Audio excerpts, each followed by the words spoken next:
Parliament के अंदर से गिरफ्तारियों पर स्पीकर कौमी असम्बली का action. Sergeant 8 arms Ishfaq Ashraf मअतल। असम्बली की सिक्योरिटी में गैर जिम्मेदारी पर 4 माह के लिए मअतली की गई। पार्लियामेंट की सिक्योरिटी में नाकामी पर दीगर 4 एहलकार भी मअतल कर दिए गए। Security assistant Waqas Ahmed, junior assistant Ubaidullah, Waheed Safdar और हारून भी मअतल। बाज़ाब्ता अहकाम जारी कर दिए गए। सर्जन 8 आर्म्स की इब्तदाई तहकीकाती रिपोर्ट भी मुस्तरद कर दी गई। वाक़े की मज़ीद तहकीकात जारी हैं। कैमरों की फुटेज का जायजा। पार्लियामेंट हाउस की बिजली बंद होने की वजूहात का भी जायजा लिया जाएगा।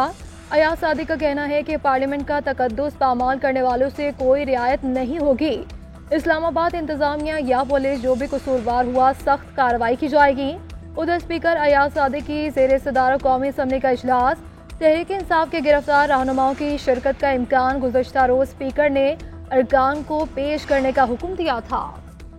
तहरीक इंसाफ का गिरफ्तारियों के खिलाफ जुम्मे से मुल्की एहतजाज का फैसला। अपोजिशन लीडर उमर अयूब का कहना है कि हमारे अरकान असम्बली को जबरी तौर पर उठाया गया। जमहूरियत में चीज नहीं चल सकती, किसी के पास ये ताकत नहीं कि मैंने इसको उठाए। वज़ीर आला खैबर पख्तूनख्वा अपनी जिम्मेदारियां पूरी करने के लिए ऑफिशियल मीटिंग में इस्लामाबाद गए थे। असद कैसर कहते हैं हमारे खिलाफ मुकदमात की कोई अहमियत नहीं है, हुकूमती बिल रोकने के लिए हर हद तक जाएंगे।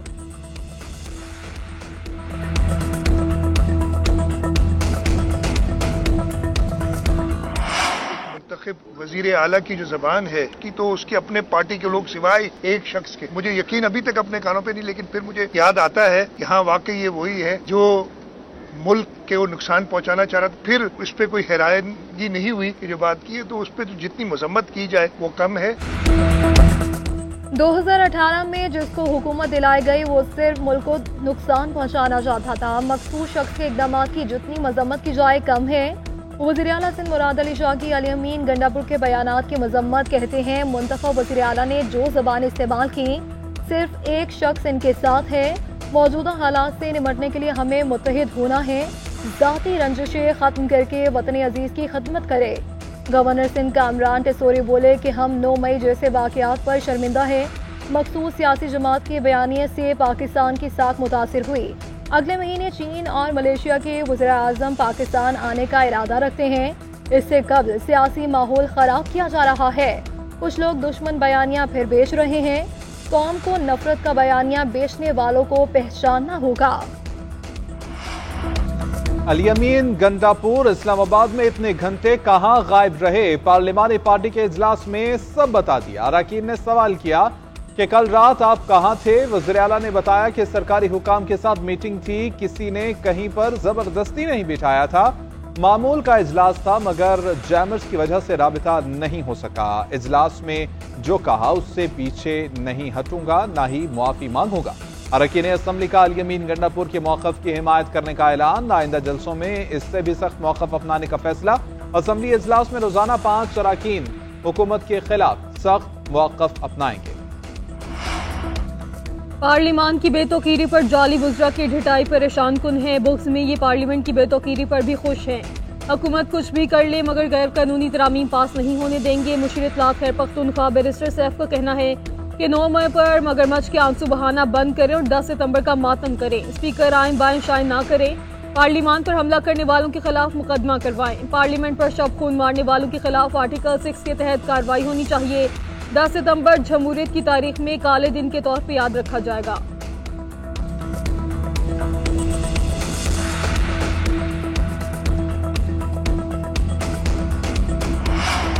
इस्लामाबाद हाई कोर्ट में लापता फैजान की बाजियाबी के बाद तफ्तीश न करने का केस। आईजी इस्लामाबाद अदालत के रूबरू पेश हुए। मौक़िफ़ इख्तियार किया कि एक्स अकाउंट का पता लगाने के लिए PTA से भी मीटिंग हुई। 6 मरतबा SP, तफ्तीशी ऑफिसर और SHO फैजान के वालिद के पास गए। फैजान के वालिद ने पुलिस की बच्चे से मुलाकात नहीं कराई। अदालत ने IG की रिपोर्ट मुस्तरद कर दी। जस्टिस बाबर सत्तार का IG पर बरहमी का इजहार। रिमार्क्स दिए कि खुद की सच बोलने की अहलियत नहीं कह रहे हैं। 17 साल का बच्चा सच बोले। जितनी जिम्मेदारी हमारी है उतनी ही वर्दियां पहनने वालों की भी है। 4 दिन हो गए आप तफ्तीश ही नहीं कर सके।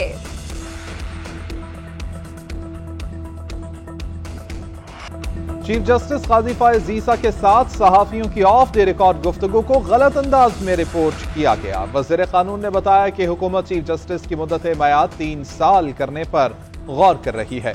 चीफ जस्टिस ने कहा कि अगर तजवीज किसी एक फर्द के लिए है तो काबिल कबूल नहीं होगी। सेक्रेटरी चीफ जस्टिस का एलामिया कहा कि चीफ जस्टिस काजी फायज ईसा ने तौसी से मुतालिक सहाफी के सवाल का जवाब दिया था।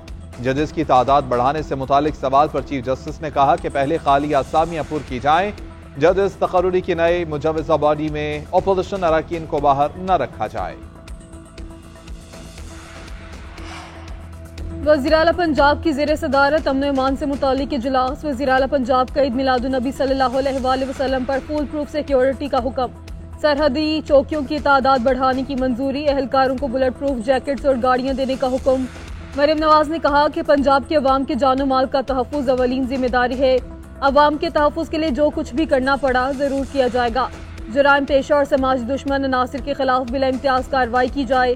पुलिस जुर्म सरजद होने का इंतजार किए बगैर पेशगी एक्शन की अहलियत पैदा करे। पुलिस चेक पोस्टों पर हमलावरों को इस कदर सख्त जवाब दिया जाए कि वो दोबारा हमले की जुर्रत ना करें।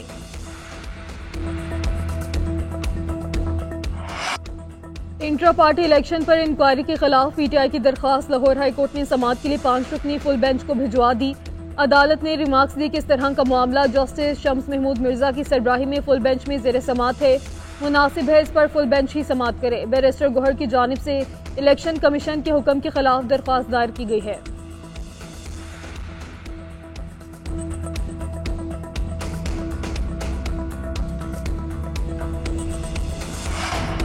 चमन में 13 दिन बाद ट्रेन सर्विस बहाल। ट्रेन मुसाफिरों को लेकर चमन के लिए रवाना। सर्विस शीलाबाग सुरंग में बारिश के बाद कीचड़ भर जाने से बंद हुई थी। पेशावर जाने वाली जाफर एक्सप्रेस और कराची के लिए बोलान मील इस सर्विस बहाल न हो सकी। दोनों ट्रेनें 26 अगस्त को दहशतगर्द वाकयात के बाद से बंद हैं। कोलपुर के करीब रेलवे पुल को धमाके से तबाह कर दिया गया था। रेलवे हुकाम का कहना है कि पुल और ट्रैक को जल्द बहाल किया जाएगा। ट्रेन सर्विस भी शुरू की जाएगी।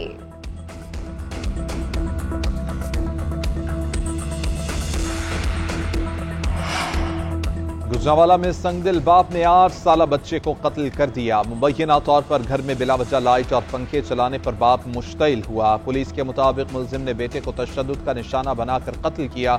रात को सुपुर्द खाक भी कर दिया। मकतूल के पोस्टमार्टम के लिए कब्र कुशाई कराई जाएगी। मुलजिम के खिलाफ मुकदमा दर्ज, तफ्तीश जारी।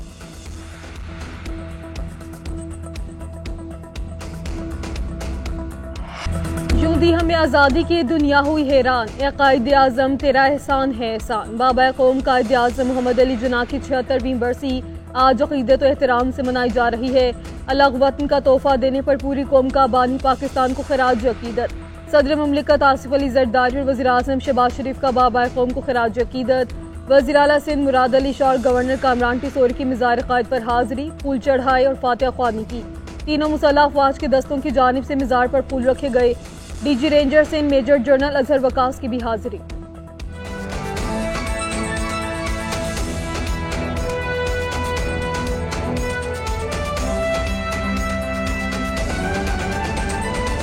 खबर यह है कि शुएब शाहीन की 26 नंबर चुंगी तोड़ फोड़ केस में जमानत बाद गिरफ्तारी मंजूर कर ली गई है। प्रोसिक्यूटर आपको बताएं कि राजा नवीद और शुएब शाहीन के वकला ने दलाइल दिए हैं। इसी हवाले से जानेंगे। इदरीस अब्बासी हमारे साथ मौजूद हैं। इदरीस, बताइएगा इस मुतालिक। जी बिल्कुल, देखें, शुएब शाहीन की 26 नंबर चुंगी तोड़फोड़ केस में जमानत जो है वो बाद गिरफ्तारी मंजूर कर ली गई है। प्रोसिक्यूटर राजा नवीद और शुएब शाहीन के वकला के दलाइल मुकम्मल होने के बाद जज अबुल-असनाद मोहम्मद सुकन्ने ने शुएब शाहीन की जमानत बाद गिरफ्तारी जो है वो मंजूर की है। शुएब शाहीन के खिलाफ मुकदमा थाना नून में जो है वो दर्ज था। तो हम इस मुकदमे में जमानत होने के बावजूद शुएब शाहीन जो है वो रिहा नहीं हो पाएंगे। शुएब शाहीन थाना संजानी के दर्ज मुकदमे में 8 रोजा जिस्मानी रिमांड पर पुलिस के हवाले हैं। तहम जो ये 26 नंबर चुंगी वाला केस है, इसमें उनकी जमानत बाद गिरफ्तारी मंजूर कर दी गई है। ठीक है, बहुत शुक्रिया इदरीस अब्बासी।